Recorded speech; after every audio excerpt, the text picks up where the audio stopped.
Indigenous Voice। नमस्कार। सूचना, जानकारी र मनोरञ्जनको त्रिवेणी इन्डिजिनियस टेलिभिजनको समाचारमूलक कार्यक्रम इन्डिजिनियस भोइसमा तपाईलाई स्वागत छ। साथमा छु म जगतदोङ।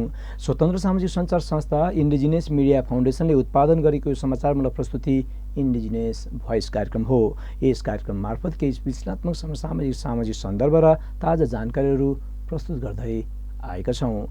यस क्रममा आजको कार्यक्रममा विश्वव्यापी महामारीका रूपमा देखिएको कोरोना भाइरसको संक्रमण फेरि बढ्न थालेपछि देशैभरि विशेष सतर्कता, 25 जनाभन्दा बढी भेला हुने सभा सम्मेलन तथा कार्यक्रम नगर्न स्वास्थ्य मन्त्रालयको आह्वान। प्रधानमन्त्री केपी शर्मा ओलीको नेतृत्व सरकार विरुद्ध प्रतिपक्षी दलहरू जुट्दै जनता समाजवादी पार्टी आन्तरिक गृह कार्यमा।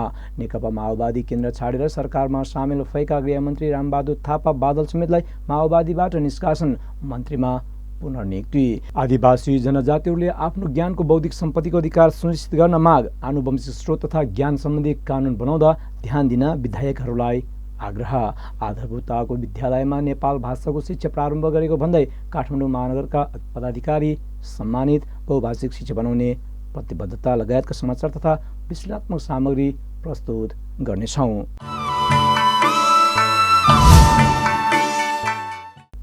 कार्यक्रम सुरु गरौँ कोरोना संक्रमणको दोस्रो लहर सम्बन्धी यो समाचारबाट। विश्वव्यापी महामारीका रूपमा फैलिएको कोभिड-19 पूर्ण रूपमा नियन्त्रणमा नआउँदै पुनः दोस्रो लहरको संक्रमण हुने सन्तास फैलिएको छ। छिमेकी मुलुक भारत तथा विभिन्न मुलुकमा नयाँ भेरिएन्ट भएको संक्रमण देखिएपछि नेपालमा यसको सन्तास बढेको हो। जनस्वास्थ्यविदहरूका अनुसार भारतमा देखिएको नयाँ भेरिएन्ट निकै संक्रमक मानिएको छ। यसको संक्रमणबाट मानव स्वास्थ्यमा उच्च जोखिमलाई बढाउने गर्दछ।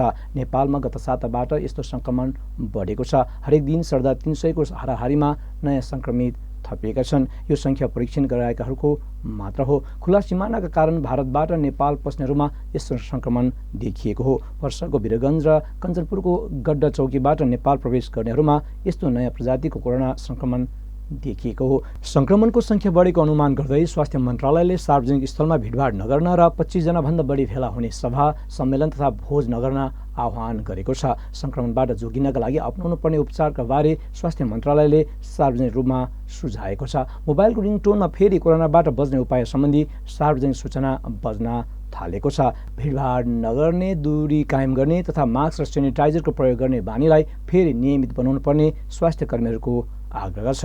यो दोस्रो लहरको कोरोना संक्रमण पहिलाको भन्दा खतरनाक भएको स्वास्थ्य कर्मीहरूको भनाइ छ। पहिलाको कोरोना संक्रमण वृद्ध तथा रोगीहरूमा बढी संक्रमण भएको देखिएको थियो भने नयाँ प्रकारको संक्रमण युवाहरूमा बढी देखिएको छ। सरकारले रात्रिकालीन व्यवसाय राति 9 बजेदेखि बन्द गर्न भनेको छ। यसरी नै विद्यालय तथा कलेजको पढाइ अनलाइन मार्फत गराउन स्वास्थ्य मन्त्रालयले सिफारिस गरेको छ। जनस्वास्थ्यका मापदण्डहरू पालना गरेमा यो संक्रमणबाट पनि बच्न सकिने चिकित्सकहरूको भनाइ छ। आदिवासी जनजातिका अगुवाहरूले प्राकृतिक स्रोत साधनमा आदिवासीहरूको पहुँच र त्यस स्रोतको लाभको बाँडफाँडमा आफ्नो सहभागिता हुनुपर्ने माग अगाडि ल्याएका छन्। राष्ट्रिय आदिवासी जनजाति महिला मञ्चले आयोजना गरेको जैविक विविधता महासन्धि र महिलाहरूको सहभागिता विषयक 2 दिवसीय गोष्ठीका क्रममा आदिवासी जनजाति महिलाहरूले यस्तो माग गरेका हुन्। उनीहरूले जैविक विविधता, आदिवासी ज्ञान तथा आनुवंशिक स्रोतको लाभ बाँडफाँड सम्बन्धी कानुन निर्माण गर्दा आदिवासीको अधिकारलाई समावेश गर्न विशेष आग्रह गरेका छन्। कार्यक्रमको अध्यक्षता गर्नुभएकी मञ्चका अध्यक्ष सोनी लामाले प्रतिनिधि सभामा कृषि, सहकारी तथा प्राकृतिक स्रोत विषयगत समितिको सभापति पूर्णकुमारी सुवेदीलाई सम्बोधन गर्दै जैविक विविधता संरक्षण गर्ने आदिवासी जनजातिको भौतिक सम्पत्तिको अधिकार नभएको भन्दै यो आग्रह गर्नुभएको छ। यो प्राकृतिक स्रोत र साधन सम्बन्धी र ट्रेडिसनल नलेज, स्किल र आदिवासीको रोजीरोटीसँग सम्बन्धित कुरा चाहिँ आदिवासी जनजाति महिलाको कुराहरू चाहिँ त्यो विधेयकमा चाहिँ कहाँनिर हामीले चाहिँ एनालाइसिस गरेर एड्रेस गर्न सकिन्छ हामी पनि हेर्छौँ। र अघि आयुष्यको एकजना रक्षा शाह भन्ने म्याडमले प्रस्तुत गर्नुभएको थियो। त्यो विधेयकमा चाहिँ के छ हाम्रो भन्न खोजेको चाहिँ के हो भन्दाखेरि आदिवासी जनजाति महिलाहरू आफ्नो परम्परागत ज्ञान सिप मार्फत रक्सी पालनदेखि लिएर हरेक कुरामा निर्भर छ। तर अहिले के भने आदिवासी जनजाति महिलाको रोजीरोटी चाहिँ रक्सीलाई चाहिँ कतिपय ठाउँमा बन्द गर्ने कुरा पनि छ होइन।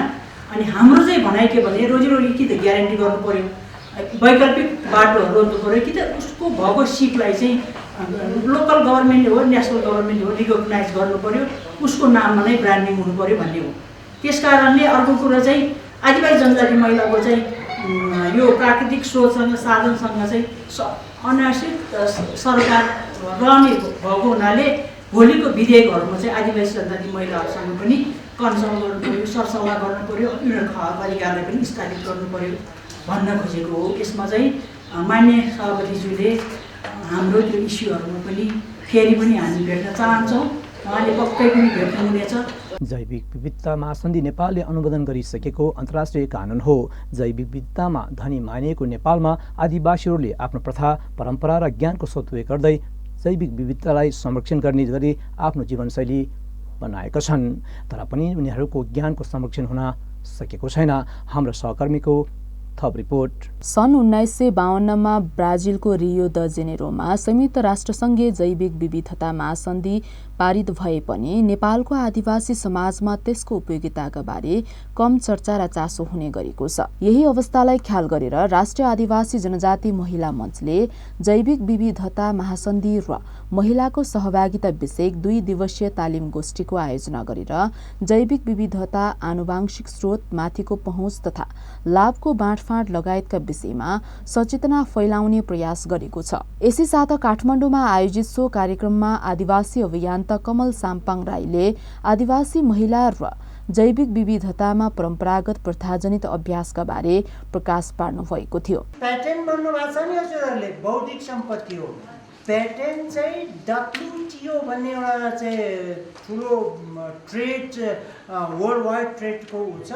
उसले चाहिँ पेटेन्टको चाहिँ के गर्छ भने प्रचलन ल्याउँछ र पेटेन्ट चाहिँ त्यहाँ चाहिँ उसले दर्ता, त्यो रजिस्ट्रेसनमा दर्ता गरिसकेको लेटर तपाईँलाई आयो। त्यो लेटरमा चाहिँ के लेखेको छ भने यदि यो एग्रिमेन्ट अनुसार तपाईँले बेइमानी गर्नुभयो भने मेरो ब्याङ्क एकाउन्ट खातामा यसको चाहिँ त्यो नियम कानुनले तोके अनुसार पेनल्टी तिर्न पर्छ भनेर चिठी तपाईँलाई आएको हुन्छ। अनि तपाईँ हाम्रोमा चाहिँ घाइतो लाग्नु थाल्छ र हाम्रो सरकारले सिसी पनि गरेको हुन्छ, यहाँको चाहिँ उसलाई पनि सिसी गरेको हुन्छ। अनि जिल्ला त्यसो हुँदा उसले यो चाहिँ CBDले के खोज्यो भन्नुहुन्छ भने यो तपाईँको यो प्रविधि, तपाईँको यो ज्ञान, तपाईँको यो सिप, यो चाहिँ तपाईँको चाहिँ आनुवंशिक स्रोतसँग सम्बन्ध छ भने राष्ट्रिय कानुन बनाउनुहोस्। राष्ट्रिय कानुन बनाइसकेपछि कसैले त्यसलाई चाहिँ उपभोग गरेर त्यसलाई चाहिँ प्रयोग गरेको छ भने बायोपेरिसी भएको अनुसार तपाईँले चाहिँ त्यसलाई चाहिँ मुद्दा हाल्न सक्नुहुन्छ। मैले अलिकति यो भने होला हैन। त्यसो हुँदा कुन ठाउँमा उत्पत्ति भएको, त्यसको कुन ठाउँबाट चाहिँ त्यसलाई चाहिँ अगाडि गएको, कहाँ पुगेको भन्ने कुरा चाहिँ अप्ठ्यारो हुँदाखेरि कसरी गरौँ भन्ने कुराहरू चाहिँ यो CBDमा चाहिँ छलफल भएको छ। जैविक विविधता आदिवासी जनजातिको संस्कृति तथा सभ्यताको अभिन्न अङ्ग हो। आदिवासीको संस्कृति, धर्म र परम्परामा प्रयोग हुने वन तथा वनस्पतिको प्रयोग हुने भएकै कारण जीविकोपार्जनसँग जैविक विविधता जोडिएको हुन्छ। कार्यक्रममा सहभागी भएका आदिवासी महिलाहरूले आफ्नो परम्परा अभ्यासमा विद्यमान कानुनी प्रक्रियाबाट अवरोध आएको र केही पक्षको कार्यान्वयनमा कमी कमजोरी रहेको प्रसङ्ग उठाएका थिए। मूल्य पनि पर्यो र अनि किसानले नि सर, किसानले भनेर पाकित आयो हैन, खाती किसानले आएन, अनि अर्ध किसान कुपोषणमा नजान्नेले बिउबिजन पाउनुभयो हाम्रो ठाउँमा चाहिँ, बुझ्नु भएन के। अनि त्यहाँबाट नदेखाउनु है पनि भन्ने, अनि हामीले निवेदन लिएर जाँदाखेरि 2 चोटि जाँदा दिनु भएन। अनि मैले शब्द पनि बोलेर त्यो निवेदन च्यातेर मुखमा फाल्ने सोच, यस्तो पनि भयो। भन्नुभयो हामी किसानलाई चाहिँ राज्यले नै हेर्नुपर्छ, बरु कतिजना अर्ध किसान छ, कतिजना खाती किसान छ भनेर एउटा फाइलमा उतार्ने छ। हाम्रो भूमि छैन, अर्काको भूमिमा कमाएर खानुपर्छ, हामीलाई त उसलाई दिँदै ठिक हुन्छ। त्यो कारणले गर्दाखेरि हामी दुखित छौँ, पीडित छौँ। त्यो कारणले हामीले चाहिँ किसान कार्ड चाहियो चाहियो चाहियो, तपाईँहरूले त्यो मन्त्रालयमा कृषि मन्त्रालयमा बोल्नुहोस्। अनि हाम्रो गाई भैँसी तन्न गोठभरि हुन्छन्, बाख्रा हुन्छन्, अनि पहुँच हुनेको चाहिँ त्यो के भन्छन् बिमा गरिदिन्छन्, हाम्रो छैन। वन्यजन्तुको कुराहरूलाई चाहिँ विशेष गरी फोकस गर्दैन हामी चाहिँ त्यो सँगसँगै पनि हामी चाहिँ हाम्रो जुन आदिवासीहरूले चाहिँ उपभोग गरी आएको जुन जडीबुटीहरू छन् त्यो निकुञ्जभित्र पनि त जडीबुटीहरू छ, त्यसलाई चाहिँ त्यहाँका आदिवासीहरूले चाहिँ कसरी उपभोग गरिरहेका छन् होइन, त्यसमा अधिकार कस्तो छ। जस्तो अघि हाम्रो दिदीको कुरा आयो नि त, हामीले त्यहाँबाट चरा मार्दाखेरि हामीलाई चाहिँ जरिवाना तिर्नुपर्ने भने पछाडि चाहिँ जेल लैजान्छ होइन, भने पछाडि हामी आदिवासीले चाहिँ त्यो उपभोग गर्न पायौँ त, प्रश्न त्यहाँनिर छ नि त। नियमले त दिएको छ भनेर बोलेको छ, तर चाहिँ हामीले चाहिँ व्यवहारिक हिसाबमा त पाएनौँ, त्योबाट हामी वञ्चित छौँ। तर अनि अर्को भनेको चाहिँ के छ भने जस्तो फेरि अर्को पनि नियमावली आउँदैछ, कति पर्सेन्टदेखि कति पर्सेन्ट दिने, मलाई जहाँसम्म लाग्छ 50-50को कुरा होला है हामी आदिवासीको हकमा होइन, त्यो कुरा चाहिँ यहाँले चाहिँ अलिकति प्रश्न पारिदिनु होला। अहिले हाम्रो चाहिँ हाइड्रो पावर बन्दैछ, हाम्रो माझीहरूको चाहिँ बस्ती उठ्दैछ। रामछाप जिल्लाको सबभन्दा ठुलो समस्या 26वटा चाहिँ माझी मात्रै बस्ती छ, त्यहाँ सबैभन्दा धेरै माझी भाषा, एक दुई त अब हाम्रो वासस्थान उठ्ने त्यहाँको संस्कृति। रामछाप जिल्लामा जति अरू जिल्लामा कुनै ठाउँमा पनि माझी भाषा पनि बोलिँदैन, संस्कृति पनि छैन, भाषा पनि सबै त्यहीँ बोलिन्छ र पहिलाको वेशभूषा पनि त्यहीँ छ। त्यही भएको कारणले चाहिँ अब कस्तो भने अब हाम्रो दोस्रो सुनकोशी डाइभर्सन चाहिँ बन्दैछ हाइड्रो पावर चाहिँ, त्यसको लागि चाहिँ अब लगभग हामीले चाहिँ त्यति थाहा छैन, 2 वर्ष 3 वर्ष भयो लगभग त्यो थाहा हुनु लागेको। राजाको पालादेखि नै यो चाहिँ हाम्रो सरकारले नै बेचिसकेको विदेशीलाई चाहिँ, त्यस्तो अवस्थामा चाहिँ पत्ता लगाएर भर्खरै हामीले अडान पत्र पनि निकालिसकेको छ सबै मन्थलीको। अनि अहिले चाहिँ उसको चाहिँ मरिङ डाइभर्सनको चाहिँ गाउँमा सबै पैसा बाँटिरहेको छ। अब कस्तो भने अब सरकारले चाहिँ कस्तो अवस्थामा पैसा बाँटिरहेछ नि, अब हाम्रो चाहिँ भाषा संस्कृति, अब हामीले जुन जस्तै भयो हामीले गर्ने पेसा, अब हाम्रो माझीहरूको चाहिँ मोर्चा बनाउने काम, महिलाहरूले चाहिँ मोर्चा जाँड बेचेर रक्सी पारेर हामीले चाहिँ आफ्नो जीविका चाहिँ पार्जन गरिरहेका छौँ र पुरुषहरूले चाहिँ पहिलादेखि नै ढुङ्गा तार्ने, माछा मारेर आफ्नो चाहिँ जीविका त्यसरी चलाइराख्नु भएको छ होइन। नेपाल सरकारले जैविक विविधता संरक्षणका केही नीतिगत प्रयास गरेको छ। राष्ट्रिय निकुञ्जको घोषणा तथा वन्यजन्तुको संरक्षणका प्रयासबारे बोल्नुभएका वन तथा वातावरण मन्त्रालयका उपसचिव अमीर महर्जनले जैविक विविधता संरक्षणमा समुदायको सहभागिता भएको दावी गर्नुभएको थियो। यो जैविक विविधताको दृष्टिकोणले नेपाल अत्यन्तै धनी देश हो। नेपालमा चाहिँ विभिन्न खालका चाहिँ यति धेरै यो चाहिँ विविधता भएको देश चाहिँ सायदै चाहिँ अरू देशहरू एकदमै कम मात्र छन्।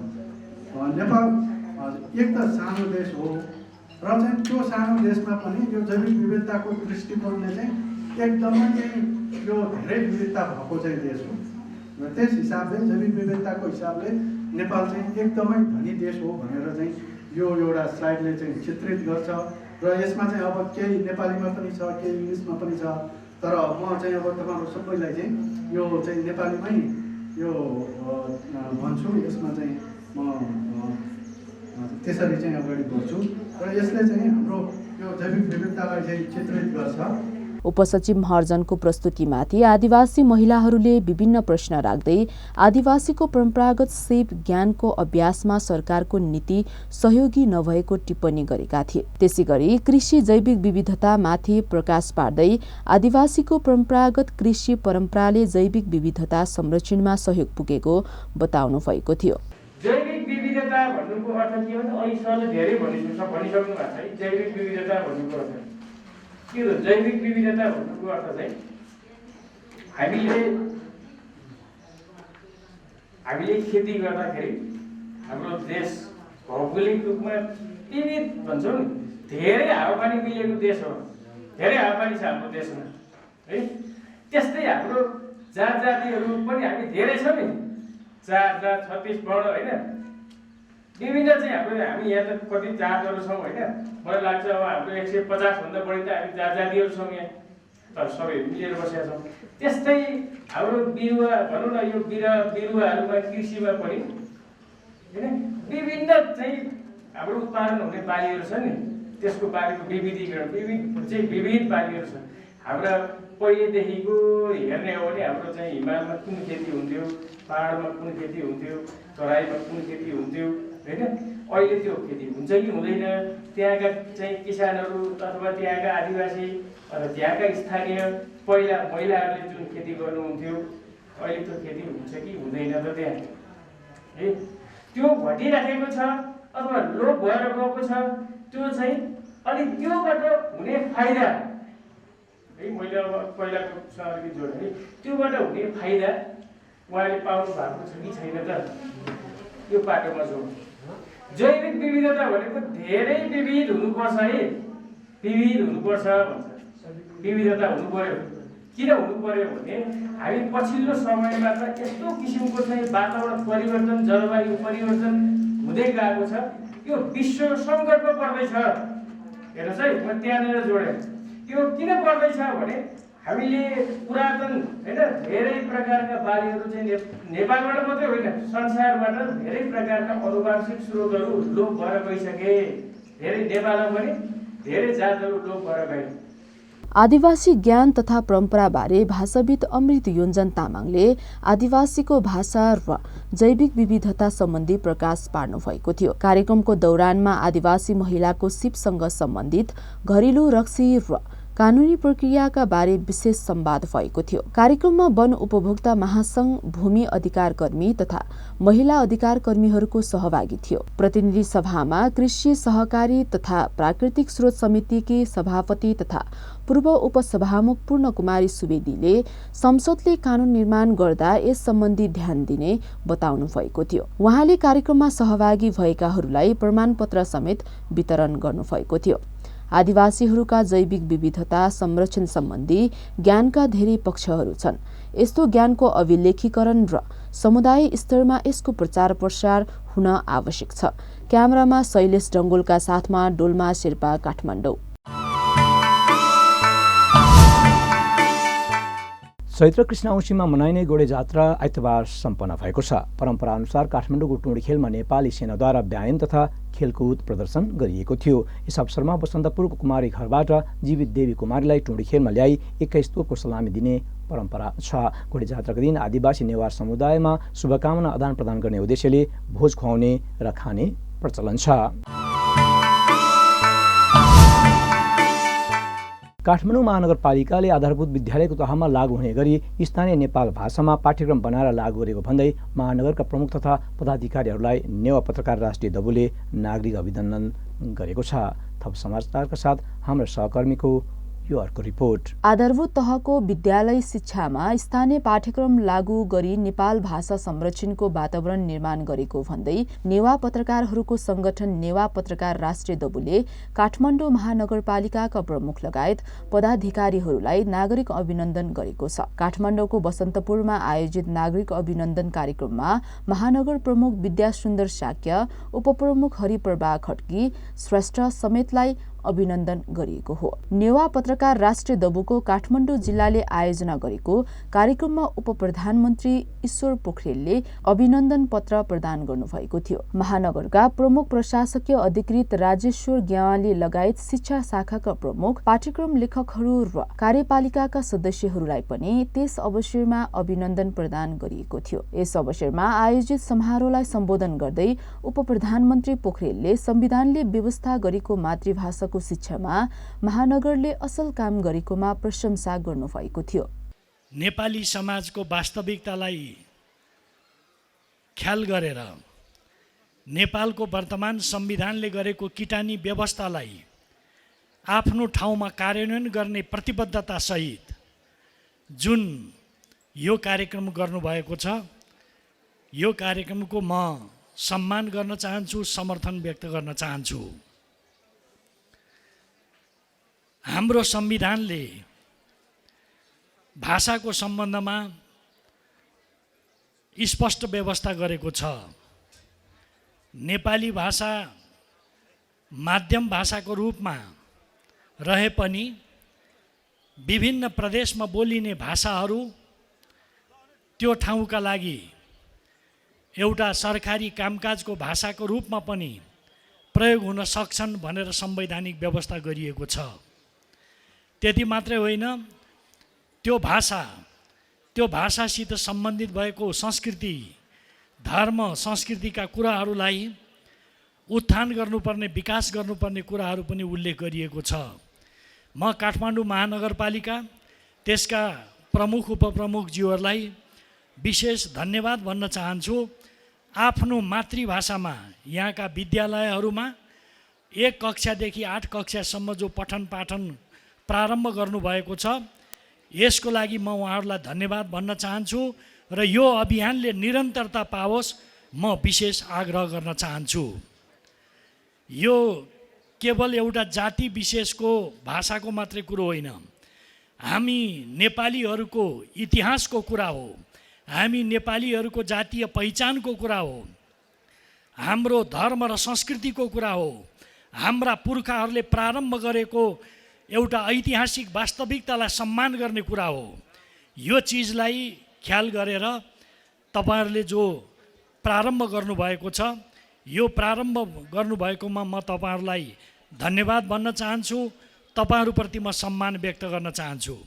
तर एउटा मैले सानो टिप्पणी त यसलाई नभनौँ, सानो मेरो भनाइ यसमा के छ भने 2077 सालमा आएर मात्रै तपाईहरुले यो काम सुरु गर्दै हुनुहुन्छ, यो अलि ढिलो भयो कि भन्ने मलाई लाग्दछ। तपाईहरुले अझै समयमै, प्रारम्भमै यो चिज गर्नु पर्थ्यो, किनभने यो यहाँको आवश्यकता हो। त्यस हिसाबले तपाईहरुको कामलाई म सम्मान गर्छु। यो कामलाई अझै सुदृढ बनाउँदै यसलाई निरन्तरता दिँदै तपाईहरु अगाडि बढ्नुहोस्, म यो आग्रह गर्न चाहन्छु। हाम्रो देशको बारेमा एउटा कुरा के भनिन्छ भने नेपाल भनेको चाहिँ कन्ट्री अफ माइनोरिटी पिपुल। हाम्रो देश कुनै एउटा जाति विशेषको बहुमत भएको देश होइन। हामी अल्पसंख्यकहरूको देशका बासिन्दा हौँ। कुनै एउटा जाति अलि ठुलो होला, कोही सानो होला, तर कुनै एउटा जाति बहुमतमा छैन। हामी अल्पसंख्यकहरू बसोबास गर्ने देशका नागरिक हौँ। यसको अर्थ के हो भने हामीहरू सबैले एकले अर्काका भाषा, जातीय विशेषताहरू, धार्मिक सांस्कृतिक जुन विशेषताहरू, ती सबैलाई सम्मान गर्नुपर्ने, सिक्नुपर्ने, एक अर्कालाई हामीले आदर गर्नुपर्ने जरुरत छ। यसैमा हाम्रो यो चाहिँ अस्तित्व चाहिँ टिकेको छ। आज हाम्रो देशमा 125 भन्दा धेरै जातिहरू छन्, 100 भन्दा धेरै भाषाभाषीहरू छन्। ती सबै नेपालका भाषाभाषीहरू हुन्। नेपालमा बसोबास गर्ने जातिहरू ती नेपालीहरू हुन्। त्यसकारणले यो सबैको सम्मान गर्नुपर्ने, यो सबैको सम्वर्धन गर्नुपर्ने जरुरत छ। तपाईहरुले जुन यो कामको थालनी गर्नुभएको छ, वास्तवमा यो केवल कतिपयले भन्न सक्छन् यो नेवार जातिको मात्रै होइन, यो नेपालको इतिहास हो। नेवार जाति नेपालको एउटा ऐतिहासिक, पुरातात्विक महत्त्व राख्ने, अर्थ राख्ने इतिहासको एउटा जीवित तथ्य हो यो। त्यसकारणले यसलाई सम्मान गर्नुपर्ने, यसलाई चिनाउनु पर्ने केवल नेवार जातिको मात्रै कुरो होइन, नेपालमा बसोबास गर्ने सबै जातिले सिक्नुपर्ने, बुझ्नुपर्ने, थाहा पाउनुपर्ने, यसका योगदानहरू बारेमा बुझ्नुपर्ने जरुरत छ। नागरिक अभिनन्दन सभामा नेवा दैदबु बाहेक अन्य सङ्घ संस्थाका तर्फबाट पनि महानगर प्रमुख र उपप्रमुखलाई अभिनन्दन गरिएको थियो। अभिनन्दन समारोहमा महानगर प्रमुख शाक्यले काठमाडौँको संस्कृति र भाषाबारे जानकारी दिन उक्त पाठ्यक्रम लागू गरिएको बताउनुभयो। हामीले नेपाल भाषा पढाउन लागेको होइनौँ, माध्यम मात्र नेपाल भाषा हो। अहिले हामीले यहाँको कला, यहाँको संस्कृति, यहाँको रहनसहन, यहाँको रीतिरिवाज, यहाँको भूगोल, यहाँको इतिहास, यहाँको व्यक्तित्व बारे जानकारी गराउने माध्यम, स्थानीय पाठ्यपुस्तक तयार गरेर पढाउने माध्यम मात्र नेपाल भाषा हामीले हो। भाषा नै शुद्ध रूपमा अहिले हामीले पढाउन लागेका होइनौँ, यो कुरा हामीले स्पष्ट हुनुपर्छ। अहिले माध्यम मात्र हो। कतिपय हामीले स्कुलमा पढ्दाखेरि विषय एउटै हुन्छ, कुनै कसैले नेपालीमा पढाउँछ, कहिले इङ्ग्लिसमा पढाउँछ। अहिले कुनै कुनै सरकारी स्कुलमा भयो भने विज्ञान नेपालीमा पढाउने, संस्थागत विद्यालय त्यही विज्ञानलाई अङ्ग्रेजी भाषामा पढाउँछ। विषय एउटै हो। अहिले विषय त्यही हो, जसले काठमाडौँ बारे बुझ्नुपर्छ। जसरी हामीले बाहिरको बारे अहिले हामी सबै बुझ्छौँ। बाहिर हामी घुम्न जान्छौँ, कहाँ घुम्न जान्छौँ भन्दा हामीले सम्पदालाई विभिन्न किसिमले व्याख्या गरेका छौँ। कहीँ हिमालतिर जान्छौँ, कहीँ पहाडतिर जान्छौँ, कहीँ जङ्गलतिर जान्छौँ, कहीँ खोलानालातिर जान्छौँ, कहीँ मठ मन्दिरतिर जान्छौँ। त्यो सबै सम्पदा हो। कुनै समय त्यो सम्पदाको बारे हामीलाई जानकारी थिएन, त्यो सम्पदा आय आर्जनको विषय हुनसक्छ भनेर जानकारी थिएन। कुनै समय नेपालको लागि हिमाल बोझ थियो, सायद अहिले त्यो हिमाल नभएको भए विश्वमा नेपाल परिचित हुने थिएन। त्यो हिमालले धेरै स्थानीय जातिहरूलाई, स्थानीय जनजीविका अगाडि बढाउनको लागि आर्थिक रूपमा टेवा दिएको छ। त्यसै गरिकन हरियो वनले त्यस्तो टेवा दिएको छ। सायद पोखरातिर फेवाताल नभएको भए पोखरेलहरूको जनजीवन अर्कै हुन्थ्यो होला। अहिले काठमाडौँ पनि त्यस्ता मठ मन्दिर धेरै छन्। हरेक टोलमा जता गए उतै मठ मन्दिर छन्। त्यो सबै सम्पदालाई संरक्षण गरेर पर्यटनसँग जोडेर अर्थतन्त्रसँग जोड्न हामीले कोसिस गरिरहेका छौँ। त्यसकारण काठमाडौँबारे बुझ्न सबैको दायित्व। अहिले काठमाडौँ महानगरपालिकामा सबै मातृभाषा नेपाल भाषा हुने मात्र छैनन्। अहिले यहाँ हाम्रो प्रमुख प्रशासक एडभोकेट उहाँको मातृभाषा नेपाल भाषा होइन। हाम्रो शिक्षा विभागका प्रमुखको मातृभाषा नेपाल भाषा होइन। धेरै जसो अध्यक्षहरू अहिले यहीँ हुनुहुन्छ, 2-3 जना अघि यहाँ उपस्थित भयो। हाम्रो एकटिक्सको अध्यक्ष नारायण भण्डारी हुनुहुन्छ, त्यसै 30 को अध्यक्ष दलबहादुर कार्की हुनुहुन्छ, 14 को अध्यक्ष शोभा कार्की हुनुहुन्छ, लगायत धेरै अध्यक्षहरू, धेरै कार्यपालिका सदस्यहरू, धेरै हाम्रो नगरसभा सदस्यहरू जसको भाषा नेपाल भाषा होइन। तर उहाँहरू पनि सबैले यो स्थानीय भाषा, स्थानीय विषयवस्तुलाई अगाडि बढाउनको लागि माध्यम भाषा नेपाल भाषामा बनाउन सर्वसम्मत रूपमा स्वीकार गर्नुभएको छ। त्यसकारण उहाँहरूलाई पनि यो सर्वसम्मत निर्णय गरेर सर्वस्वीकार्य रूपमा अगाडि बढाउनलाई जुन सहयोग गर्नुभयो, उहाँहरूलाई धन्यवाद नदिकन रहन सक्दैन। त्यसकारण उहाँहरू पनि धन्यवादका पात्र हुन्। अझ उहाँहरूलाई हौसला दिएर अझ हामीले धेरै काम गर्न बाँकी छ। अहिले त हामीले सुरुवात मात्र गर्न खोजेका छौँ। फुलको माला उन्नको लागि धागो र सियो मात्र तयार गरेका छौँ। फुलमाला त उन्न बाँकी नै छन्। त्यसकारण हामी सबै मिलेर यसलाई अगाडि बढाउन छ। सबैको तर्फबाट त्यही किसिमको सहयोगको अपेक्षा पनि गरेका छौँ। उपप्रमुख हरिप्रभा खड्कीले नेपाल भाषा उपत्यकाको साझा भाषा भएको बताउनु भएको थियो। यो हाम्रो भाषा सबैले सिक्न पाइन्छ। जसरी जापानिज भाषा, जसरी चाइनिज भाषा, जसरी कोरियन भाषा हामी सिक्छौँ, नेवारी भाषा पनि त्यसै नै सिक्न पाइन्छ। सिक्नु पनि पर्छ। जब काठमाडौँमै बसोबास भइसकेपछि हाम्रो दायित्व हो। यहाँ पहिला अहिले तपाईँहरूलाई भन्नु पर्दाखेरि 20-22 वर्ष अगाडि हाम्रा यहाँ धेरै खस आर्यहरू पनि यही ठाउँमा बसिन्थ्यो। मुसलमान दाजुभाइहरू पनि यही, दिदीबहिनीहरू पनि यही। उहाँले नेवार भाषैबाट हामीसँग क्वेसन एन्सर गर्थ्यो, नेवार भाषै सिकिन्थ्यो, नेवारबाट नै कुरा गरिन्थ्यो। तर हामी आफैमा चाहिँ यो किन भयो त भन्दाखेरि हामी आफ्नो पनि कमी कमजोरी हो। यो कमी कमजोरीले चाहिँ अब हामीले चाहिँ त्यसै कारण चाहिँ स्थानीय पाठ्यक्रम चाहिँ अनिवार्य रूपमा चाहिँ हामीले राखेको कारण नै यही हो। किनभने अब भाषालाई चाहिँ लोप गर्नु हुँदैन। जब भाषा लोप हुन्छ यो देशको पहिचान पनि लोप हुन्छ भनेर हामीले पहिलो प्राथमिकता यसैले गर्यो। त्यसैले अहिले धेरै टिचरहरू लिँदै गर्दाखेरि मलाई सोध्न थाल्यो के यो खालि नेवारहरूले मात्र पढाउने हो? होइन। अहिले हाम्रो टिचरहरू लिँदाखेरि हाम्रो यहाँ जुन जति पनि टिम हुनुहुन्छ उहाँले हामीलाई भन्नुभएको छ, किन त हामीले त खालि निर्देशन दिने हो। त्यसमा कति दुःख गरेर उहाँले चाहिँ यसमा फुलबुट्टा भरेको छ भने त उहाँलाई सबभन्दा पहिला त उहाँलाई हामीले धन्यवाद दिनुपर्छ। त्यसैले चाहिँ उहाँले हामीलाई गुरुङले पनि अहिले जहाँ दिन आउनु भएको छ अरे, चौधरीले पनि जहाँ दिन आउनु भएको छ अरे, यादवले पनि जहाँ दिन आउनु भएको छ अरे। यो त हाम्रो लागि त खुसीको कुरा हो नि। त्यसैले यो भाषालाई चाहिँ सबैले सिक्नुपर्ने चाहिँ आवश्यकता छ भन्ने कुरा चाहिँ म तपाईँहरूलाई जानकारी दिन चाहन्छु। अर्को, म आफू स्वयं अघि पनि भने महिला भएको कारणले महिलाहरू अब सशक्त रूपमा अगाडि बढ्नुपर्छ। जबसम्म हामीले राजनीतिकमा पाइला राख्न सक्दैन तबसम्म हामी अगाडि बढ्न सक्दैन। महिला सेकेन्ड दर्जाको नागरिक जस्तै सम्झिन्छ सबैले, तर होइन, हामी पहिलो दर्जाका हौँ। त्यसकारण महिलाहरू हरेक ठाउँमा चाहिँ अनिवार्य रूपमा अब उपस्थित हुनुपर्छ। राजनीतिकमा पाइला नराखिकन हाम्रो अधिकारहरू हामीले सुनिश्चित गर्न सकिँदैन। हामीलाई पहिलाका महिला दिदीबहिनीलाई सम्झिनुपर्छ। हेर्नु, सती प्रथा हटायो, शिक्षा थिएन, शिक्षामा आवाज उठायो, त्यसपछि भोट राख्ने अधिकार थिएन, भोट राख्नुपर्छ भन्ने आवाजहरू उठायो। त्यसै कारणले हामी अगाडि बढ्दैछौँ। संविधान बनाउँदै गर्दाखेरि हरेक तह र तबकामा महिला 33% र स्थानीय सरकारमा मेयर या उपमेयर भने कारणले गर्दाखेरि आज म तपाईँहरूले मत दिएर यो ठाउँमा पुगेको छु। त्यसकारण म तपाईँहरूलाई भन्न चाहन्छु, हरेक तह र तबकामा अब महिलाहरू अगाडि बढ्नुपर्छ। स्थानीय सरकारमा पनि अहिले प्रत्येक वार्डमा 2-2 जना सदस्यहरू छ। त्यो मात्र सदस्य मात्र भएर हुँदैन। जबसम्म प्रमुख र वडा अध्यक्षसम्ममा महिलाहरू जान सक्दैन तबसम्म हाम्रो विकास हुन सक्दैन। त्यसैले मैले दिदीबहिनीहरूलाई किन भन्न चाहेको भन्दाखेरि हामी जातीयले नेवार छौँ।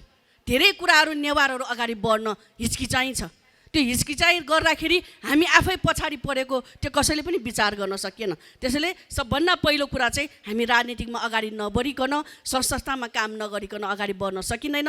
जुन आज यो अभिनन्दन तपाईँहरूले गर्नुभएको छ, यसको लागि काठमाडौँ महानगरपालिका एवं मेरो व्यक्तिगत तर्फबाट तपाईँहरू सम्पूर्णलाई धन्यवाद दिँदै आज यो अभिनन्दनको जुन एकदम ऐतिहासिक यो चाहिँ अभिनन्दन भन्नुपर्छ। हामीले जुन यो के त भन्दाखेरि एकदम खुसीको कुरा, सायद यो धरतीमा हामी छोड्दै गर्दाखेरि पनि भोलि हाम्रो नाउँ चाहिँ सायद मलाई लाग्छ पक्कै पनि स्वर्ण अक्षरमा तपाईँहरूले सम्झिनुहुन्छ भन्दै। कार्यक्रममा उपस्थित रहनुभएका नेपाल भाषा मका खलाका अध्यक्ष जनकवि दुर्गालाल श्रेष्ठले पनि सम्बोधन गर्नुभएको थियो। स्वाभिमान रक्षाया निम्ति थो कार्यक्रम या आयोजक पी गुख्त नेजना केन थो व्यवस्थित ढंग न्यावने फैमा थोजे दक्ले नपा थौ या चरित्र नायक द्वय नगर प्रमुख विद्या सुंदर साक्यजू वो उप प्रमुख मेजू हरिप्रभा खड़गीजू ठेका पिनी प्रतिन जितस्के न तमस्तक जे चुनचुना पुलिस का नाम मखू थौ राज्य स्तर है उन्मुक्त थौ थु मयस्य मगाव ज्यादका गुगु अंश बोबिया जी तो स्वेका चुनचुना आ मागुला खाली जिए जको नेलन चाके मानी जिए जको ख कठौ भने मानी थैत व्यवस्थित ढंग छि न्याके त वने अझ थुकिए निम्ति लिचिला चोंगु गुगु नन मेगु नन महानगर त देफु अपि नपन प्रेम पूर्वक खम्बालक ब्याका अपि मवरका छप्तिए त मचाउ बुलु अमित मित्रवत व्यवहार याना थपा के सोकेगु थुकिया छौएजका कारण ख नेपा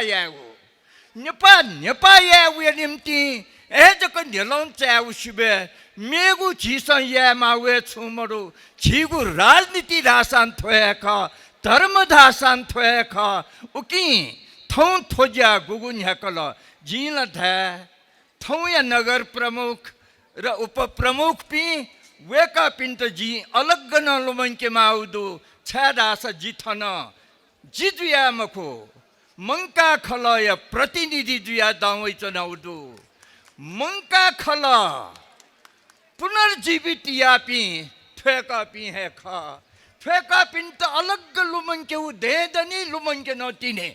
काठमाडौँ महानगरपालिकाले आगामी शैक्षिक सत्रबाट काठमाडौँका सबै विद्यालयमा स्थानीय नेपाल भाषाको पाठ्यक्रम लागू गरिएको छ।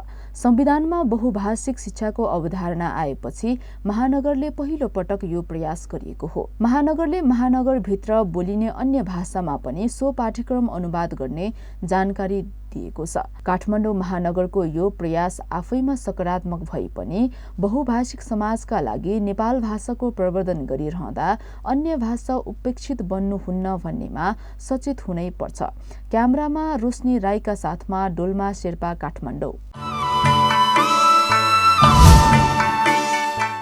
प्रथम महिला सगरमाथा आरोही राष्ट्रिय विभूति पासाङ लामो शेर्पाको स्मृतिमा आगामी वैशाख 8 गतेदेखि सोलुखुम्बु स्थित पासाङ लामो गाउँपालिकाको सुर्खेमा 3 दिवसीय खेलकुद आयोजना हुने भएको छ। आयोजकले आइतबार राजधानीमा एक पत्रकार सम्मेलनको आयोजना गरी खेलकुदका माध्यमबाट पर्यटन प्रवर्धन, महिला सशक्तिकरण र समानताका लागि आवाज भन्ने उद्देश्यका साथ गाउँ स्तरीय पुरुष र जिल्ला स्तरीय महिला खुल्ला भलिबल प्रतियोगिताको आयोजना गरिनेछ। सो अवसरमा समाजमा योगदान दिने अग्रजहरूलाई सम्मान गर्ने पनि बताएको छ। यो प्रसङ्ग यति नै। प्रतिनिधि सभामा रहेका प्रमुख प्रतिपक्षी दल नेपाली काङ्ग्रेसले प्रधानमन्त्री केपी शर्मा ओलीको सरकार विरुद्ध मोर्चाबन्दीका लागि प्रतिपक्षमा रहेका दलबीच सहमति गर्ने प्रयास सुरु भएको छ। प्रमुख प्रतिपक्षी दल नेपाली काङ्ग्रेसका सभापति शेरबहादुर देउवाले नेपाल कम्युनिस्ट पार्टी, माओवादी केन्द्र र जनता समाजवादी पार्टीका नेताहरूसँग शुक्रबार छलफल गर्नुभएको छ।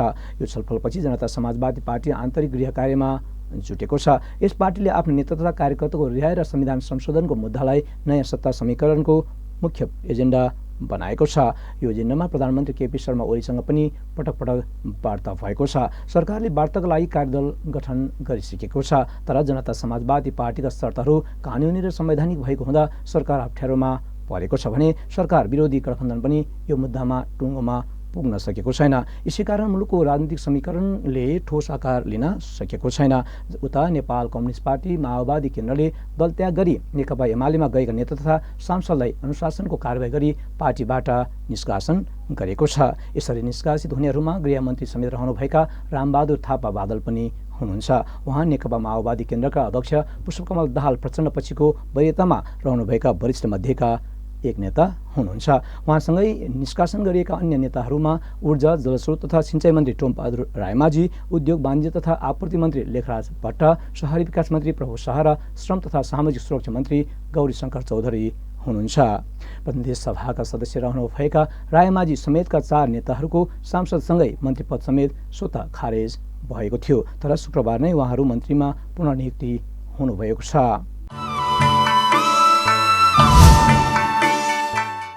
यही सूचना तथा जानकारी सहित आजको इन्डिजिनस भोइस कार्यक्रमको बिट मार्ने बेला भएको छ। तपाईँको सुविधाका लागि हाम्रा कार्यक्रमहरू युट्युबमा पनि अपलोड गर्ने गरेका छौँ। तपाईँले आफ्नो सुविधाअनुसार कार्यक्रम हेर्न सक्नुहुनेछ। इन्डिजिनस भोइस कार्यक्रमलाई इन्डिजिनस टेलिभिजनको वेब पेज www.indigenoustelevision.com मा पनि राखिएको छ। कार्यक्रम र कार्यक्रमका कुनै विषयवस्तुका विषयमा तपाईँको सुझाव वा टिप्पणी भएमा हामीलाई इमेलमा सम्पर्क गर्न सक्नुहुनेछ।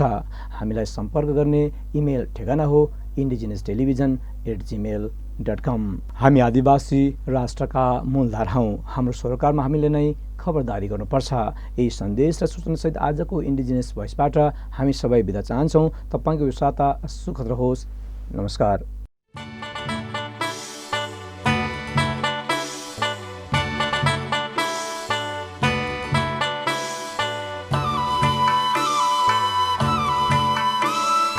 Indigenous Voice.